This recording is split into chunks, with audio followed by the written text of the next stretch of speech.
법대로 경찰의 민노총이 자진 해산했다.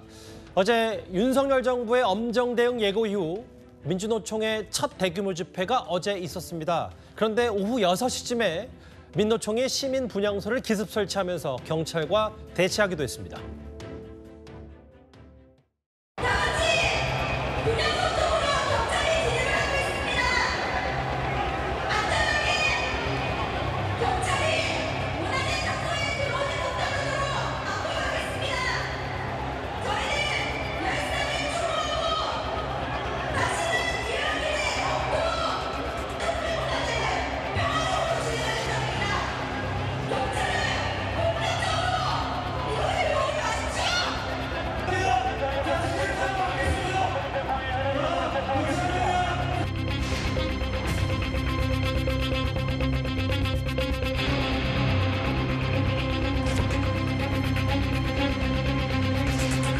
강경 대응이라는 말씀에는 제가 동의를 못하겠습니다.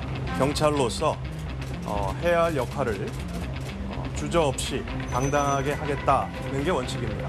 캡사이신 분사 기준이 있나요? 그거는 현장 지휘관 판단에 따라서 상황에 따라서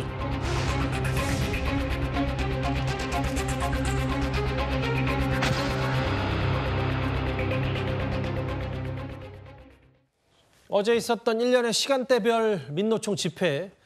마지막에 청계천 인근에서 야간 집회를 계획했지만 1시간 만에 자진 해산했는데 아무래도 지금 윤석열 정부가 엄정 대응을 예고했다. 그 이후에 좀 민노총의 기류도 좀 달라진 겁니까? 그렇다고 봐야겠죠. 일단 경찰이 이제 법과 원칙대로 대응을 하겠다는 측면에서 이제 민노총도 사실상 이 불법을 저지를 경우에 본인도 처벌될 수가 있기 때문에 한 발짝 물러나는 것 같습니다만은 그러나 이제 이날 또 집회 끝난 다음에 이제 분향소를 설치를 한다고 그래서 왜냐하면 분향소 설치하면 결국 또 여기에 투쟁의 거점으로 삼지 않겠습니까? 광화문 일대 추모 이 분향소가 한두 군데가 아닙니다.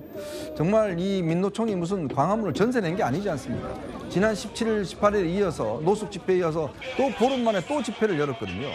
자꾸 집회 결사의자 이야기하시는데 좋습니다. 헌법에 집회 결사의자 당연히 보장돼 있죠. 그렇지만 시민의 행복도 헌법에 규정돼 있습니다. 왜 우리 시민은 이 광화문을 소유하지 못할까요? 왜 광화문은 민노총에서 보름 걸쳐서 그것도 평일에 출퇴근 시간대 저렇게 시위를 해도 이게 문제가 없는 건가요? 저는 그런 면에서 이제 시민들도 이제 좀 광화문에 걸을 수 있는 자유가 있다. 그런 측면에 저는 이번에 경찰이 지난번 대법원 시위의 원칙 대응에 이어서 이번에도 광화문에서 원칙 대응을 한 것이고 이제는 항상 집회를 누가 하더라도 항상 법과 원칙의 테두리 내에서 해야 된다는 걸 저는 모범을 보여줬다 이런 생각이 듭니다. 저기도 좀 캡사이신 분사기가 보이기도 하고 실제로 어제 이걸 실제로 쏘진 않았지만 이런저런 여러 메시지들이 공권력을 좀 정당하게 집행하겠다는 메시지가 어제 별 충돌 없이 집회가 끝난 거 아니냐라는 분석들이 많이 나오고 있습니다. 그런데 집회 다음 날인 오늘 야당에서는 이른바 살수차 제한법을 발의했습니다. 살수차 제도입 예상하세요? 그 부분은 좀 차차 시간을 두고 말씀드리겠습니다. 여러분 잘 아시겠지만 고 백남기 어르신께서 집회 시위 참가 도중에 경찰이 직사살수를 맞고 사망하신 일이 있었습니다. 그 이후에 헌재에서는 물대포 직사살수 그리고 물대포에 체류액 성분을 섞어서 뿌리는 혼합살수가 다 위헌이다라는 결정을 내린 바가 있습니다. 경찰관 직무집행법 개정안을 발의하게 됐다는 말씀을 드리겠습니다. 오늘 정확히는 어제죠. 윤희근 경찰청장이 살수차에 대해서 그건 좀 시간을 두고 차차 생각하겠다고 했는데 오늘 야당에서는 이른바 살수차 제한법을 발의했다. 어떻게 좀 저희가 해석할까요? 민주당 입장에서는 그런 거죠. 일단 최근 몇 주간에 캡사이신이라든지 살수차라든지 곤봉을 통해서 강제 연행을 하고 물대포라든지 이런 얘기가 나오는 것 자체가 또 얼마 전에 노동자 분신한 사건이 있었지 않습니까? 이 부분에 대해서 대한민국의 시계가 거꾸로 돌아간다 이런 우려를 하지 않을 수가 없는 겁니다. 왜냐하면은 물론 불법적이고 폭력적인 집회는 반대하죠. 그렇게 하면은 결국에는 노조도 얻을 게 없고 국민들로부터 질타만 받게 됩니다. 그렇지만은 국가가 이거를 직접적으로 강제 진압을 한다든지 예. 이런 식으로 하면은 국가는 똘레랑스를 가지고 이걸 접근해야 된다 생각합니다. 관용이요? 그러니까 예. 그러니까 만약에 노조가 불법적인 집회를 한다든지 비상식적인 주장을 한다든지 이런 말도 안 되는 행동을 하면은 결국에 시민들이 판단하고 예. 노조도 어쨌든 이익 집단이니까 자기의 이익을 지키기 위해서 정치적인 발언도 하고 할 거 아닙니까?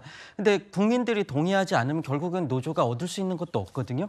그러니까 그 노조가 자정적으로 해서 그런 불법적인 행위를 하지 않고 국민들과 이렇게 대화를 통해서 얻을 수 있는 걸 얻도록 노력을 해야 되는데 그것을 그대로 이제 민간 영역에 놔두고 국가가 그걸 개입하는 건 최소한으로 해야 된다고 저희 민주당의 입장은 그런 것입니다. 어떤 취지인지는 알겠어요. 근데 다만 노돌 교수님 이런 측면에서 얘기하는 분들도 있어요. 왜냐하면 전제는 불법이니까 공권력을 정당히 집행하겠다는 게 경찰 얘기고 그리고 실제로 아직 살수차를 하겠다라고 검토한다는 얘기조차 제대로 없었는데 갑자기 또 야당에서 이른바 살수차 제한법을 발의하니까 이 도대체 뭐 이걸 정치 공세로만 활용하냐라는 측면의 지적도 있는 것 같더라고요.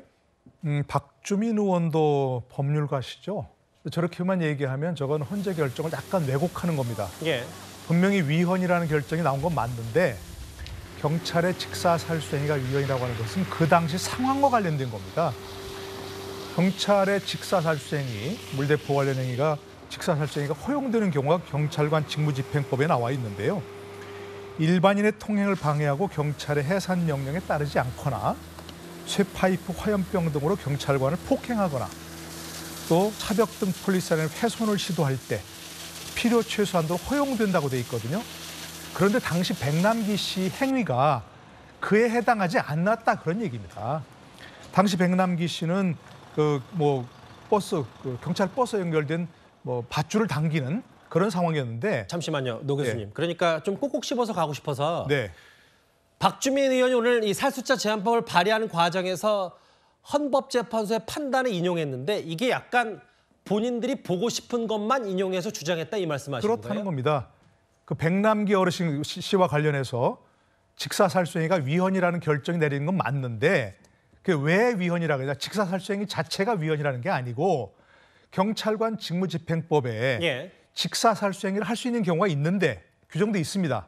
그런데 백남기 씨 행위가 그에 해당되지 않았다 그런 얘기입니다. 아하. 그러니까 그 상황과 관련된 얘기지 직사살수행위 자체가 위헌이다라는 게 아니란 얘기입니다. 예. 그건 뭐 이해가 시청자들 이해하셔야 될 것 같고요. 또 한 가지 최로액 등 다른 성분 혼합 사용 금지라고 했는데 그것도 약간 왜곡된 겁니다. 그 왜 혼합살수행위를 할 수 있는 법적 근거가 없다는 얘기입니다. 예. 그래서 위헌이란 얘기였지 혼합살수행위 자체를 할 수 없다. 그래서 위헌이다. 그 얘기가 아니었다는 얘기입니다. 예. 그러니까 헌재 결정을 약간 자신들 편리에 따라서 왜곡해가지고 저렇게 만든 얘기입니다. 그러니까 저는 살수차 제한 법을 만들면 할 수 있다고 생각합니다. 그 위험하기 자체는, 때문에. 위험하기 때문에. 그러나 그 근거로 헌재 결정을 드는데 알겠습니다. 그 헌재 결정 내용을 약간씩은 왜곡한 것이다. 이게 정확한 지적이라고 생각합니다.